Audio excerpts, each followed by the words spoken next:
interchange with the panel. And then we'll have a stand-up. Okay, so we'll see what we can do here.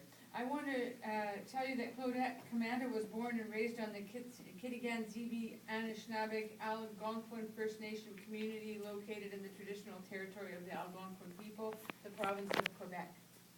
She is the granddaughter of recently deceased and well-respected Algonquin elder William Commanda, holder of the wampum belt. Claudette is an alumni. Oh, and that wampum belt, you know, I don't know if that's the one I saw and took pictures of the other day at the Kitigan, but the story contained in the wampum belt was the First Nations side of the treaty. And it contains the historical record, and it's so interesting to juxtapose the PhD theses and the contracts on paper with the very direct, plain, simple message of the kind of relationship that was desired and wanted in the wampum belt. Very, very profound for me. Claudette is an alumni of the University of Ottawa Faculty of Law and Faculty of Arts. In 2009, she was inducted into the Common Law Honor Society for her work in promoting First Nations education, language, and culture. She has held various positions with First Nations organizations, the federal government, academic institutions, and her local band council. Since 2000, she is the Executive Director for the First Nations Confederacy of Cultural Education Centers. Since 1999, she is a professor for the University of Ottawa Common Law faculty, the Institute of Women's Studies, Faculty of Education, and the Aboriginal Studies program, teaching courses on First Nations women, Native education, First Nations people and history, Indigenous traditions, and decolonization. She also served as the chair, University of Ottawa Aboriginal Education Council from 2006 to 2010. In October 2010, she was appointed to, and in 2013 reappointed for a second term to the Board of Governors for the First Nations University of Canada for her expertise in Indigenous traditional knowledge and in academia. She lives and practices her Anishinaabe traditional beliefs and upholds the sacred teachings with utmost respect and responsibility. She attributes her solid spiritual and cultural foundation to her strong Anishinaabe beliefs in the Creator and ancestral ceremonies. She credits her values and pride in her identity and heritage to her maternal and paternal grandparents and parents who greatly influenced her culturally and spiritually through a traditional upbringing. She's a strong proponent of justice for First Nations people and draws her strength and inspiration from past American Indian leaders and the great human rights activist Malcolm X. She likes reading. She has a keen interest in medieval history, politics, and she especially enjoys teaching all people about First Nations people history and rights. And she's the proud mother of 4 children and is raising a foster daughter and has 9 wonderful grandchildren who are almost always hanging on her side as she's public speaking.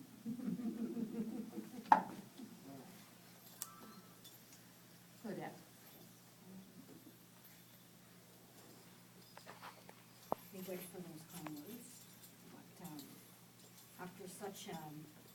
after such an invigorating introduction by Bruce and eloquent, heartfelt presentation by Gilbert, what can I say? And I'll try my best to give each and every one of you what I believe what's really important based on my experience living as an Anishinaabe, as an Algonquin woman, and my experience as a professor with the work that I do at the University of Ottawa, and my experience as an executive director promoting language and culture, working with 400 First Nations communities across Canada. But most importantly, what I'm going to share with you is that experience as a human being, as an Anishinaabe, as an Algonquin person. From an historical perspective to a modern day. And I'm going to share with you that experience of my grandfather's teachings. And one of the most important things that my grandfather always told me, and I could remember this from a very young child, because during the time when he was chief of our community, he would always ask me, he would say to me, "Tasondima, tasnama de bin. Kangay go Kitigan, Kizendam." What he was telling me was, "Come here, sit down. Don't say anything, just listen." And I did that from the time I was a little girl, maybe about 4, 5, 6 years old. And it was a time when our people were not allowed to gather. And many people from across North America, Indian people, not Native Americans, would have to travel underground in the night to come and gather, because we were not allowed to leave the reserves. That was the colonial law, Canadian law, American law. So they would come into my grandparents' home in the middle of the night, and they would gather to talk about our rights, to talk about the need to survive as a people, to talk about what was so important that we had to survive as people. And they were not thinking about themselves at that present moment. They were thinking about me as a child, that I would have a future, and for all the children and the 7 generations that were not even here yet. And listen. So I sat there with numerous Indian people, and I'm so grateful and thankful for that. Absolutely I am. When you're a child, you don't really quite understand what this means when that's happening to you. But as I grew older, and especially when I became a mother, then I realized what my grandfather was doing for me. He was teaching me the skill of listening. He was teaching me the history, the pre-contact history, that colonial history, and the Canadian and American history, what was happening to First Nations people, or the original peoples of the land. Never forget history. And that someday you would have that responsibility to go out in the world and tell the people about history. Because he always said, if you speak from the spirit and the heart, tell the truth. No matter how painful that truth will be, you must tell that truth. Because that is the only way that change will come. And I always remember him saying that. And of course, growing up as a child and as a teenager, I quite didn't understand that. But I always remembered what him, the late William Commanda, who many of you have known, my grandmother Mary, and my great-grandparents, was always speaking, telling us, as a matter of fact, all people, that you have to tell the truth. Speak that history, tell that history. You see, the real way of speaking comes from the heart and the spirit. Our mouths are only instruments. Our mind are only the instruments in our eyes and our ears. If you feel, speak, see, and hear from your heart and spirit, then it opens up so much of your knowledge. And in my role as a mother and as a grandmother, and as well as a professor and an activist, some call me an activist, I don't see myself as an activist, but as in my legal profession as well, it's history. I always start with history. And no matter what course I'm teaching, whether it's an Aboriginal Studies course, whether it's a law course, whether it's an education course, and by the way, the majority of my students are non-Indians, but that's okay, that's fine, because that's how we are going to educate Canadians. That's how we're going to build this thing called reconciliation, or a new nation-to-nation building. You have to educate Canadians. So the majority of my students are Canadians. I have a few First Nations that are my students as well. But I always start with history. I always start with pre-contact history. The way life was for the original people before contact. What I learned from my ancestors, through my elders. Because our elders are such a vital, important part of our life, because we come from an oral history people. But you see, that was taken away from us as well through colonial and Canadian laws that did not recognize that or give any appreciation. So educating them. And at times I've had to educate even First Nations people because our people have been so dispossessed and disconnected from who they are, their spirituality, again because of colonialism, assimilation. Educating them on our spirituality, our ceremonies. We've always had our ceremonies since time immemorial. And in those ceremonies, our traditional laws are contained. In those ceremonies, we express and exercise our nation. So, and I bring my students onto the land, and we go into a lodge, and they participate in ceremony.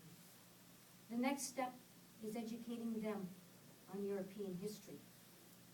And by the way, many of my students thank me because they thank me for giving them that opportunity or teaching them that they have a history, that they have roots. So they really appreciate this. So I talk about this European history. We go across now, we go back into Spain, Portugal, England and France, Holland. I bring them back there. Educate them about their history. Then we come back here. Educate them about colonial history. Educate them about Canadian history. Because history is very, very important. Because history, when we look at Canada, and well, this country's now called Canada and the United States, what I refer to North America as Turtle Island, the land of the original people. Colonization, colonialism, is a reality. It's a fact of life. And that is what established settlement here. That is what established the country, the land to become countries called Canada and the United States. And through colonialism, then there was assimilation. Those legal, well, those laws and policy, colonial laws and Canadian laws. And for any issue that we're dealing with as First Nations people, there is the history. And it goes back to colonialism. And I honestly believe that we need to clean up history. Otherwise, we can never move forward. And I like what you mentioned, Bruce, about that doctrine of discovery, because that is so important, because that is the fundamental basis. A law that was created in 1450 by the Vatican to give the basis for these countries to come into other people's territories and to dispossess people of their right to be human beings, their right to their land. And the doctrine of discovery is still found in the Canadian law and is still found in the Supreme Court of Canada rulings and how to continue to dispossess First Nations our rights to our land, life and liberty. And it is so needed to dispel this doctrine of discovery. And again, this is something that I always bring up to my students. 4 main doctrines that we have to learn about. The doctrine of discovery, manifest destiny, terra nullius, and all those other papal bulls that have been issued to continue to proclaim First Nations people are not human beings. As a matter of fact, from 1493 right up until 1992, First Nations people were declared subhuman. And only in 1992, when the United Nations had declared it's going to be either the International Year or the International Decade of Indigenous Peoples, and this was kind of ironic because the leader, the national chief at the time said, well, this is crazy. It's so ironic because you're declaring you're going to celebrate this International Year of Indigenous Peoples. We're not even human beings yet. So we had to go to argue this. So 1992, we became humans again.